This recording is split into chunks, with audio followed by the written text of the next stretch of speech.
Bonjour. Moi, je suis Pèlerin Alizée, la psychomotricienne du CESAD. En tant que psychomotricienne, j'accompagne les enfants dans l'acquisition de leur autonomie à travers des activités qui vont favoriser que ce soit le développement cognitif ou le développement moteur.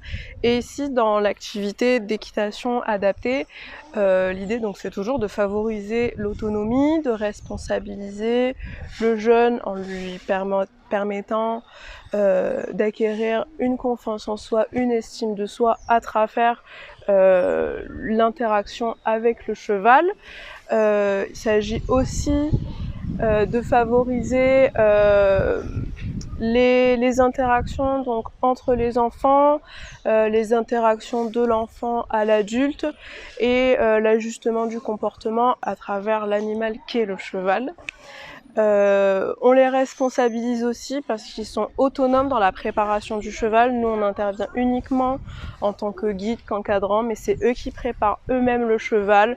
Nous, on est là juste pour rediriger. Et cette activité permet aussi de favoriser toutes les compétences de motricité globale.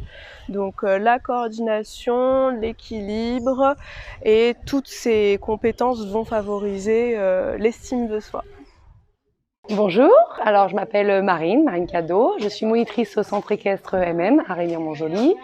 Je suis là depuis 10 ans maintenant et donc là on vient de faire une séance d'équitation adaptée, c'est-à-dire accueil d'un public dit en situation de handicap.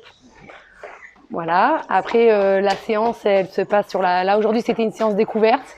Donc l'appréhension du poney, toucher, dire bonjour déjà au niveau autour du poney, ce qui se passe autour. Après une phase de préparation, donc petit brossage, etc., qui permet de prendre contact vraiment avec l'animal. Et puis après une séance montée, donc tenue évidemment pour une première. Ils sont capables d'être autonomes, mais sur plusieurs séances. Et donc en général, une fois qu'ils se sentent à l'aise, juste le fait de marcher sur le poney, on présente quelques petits ateliers.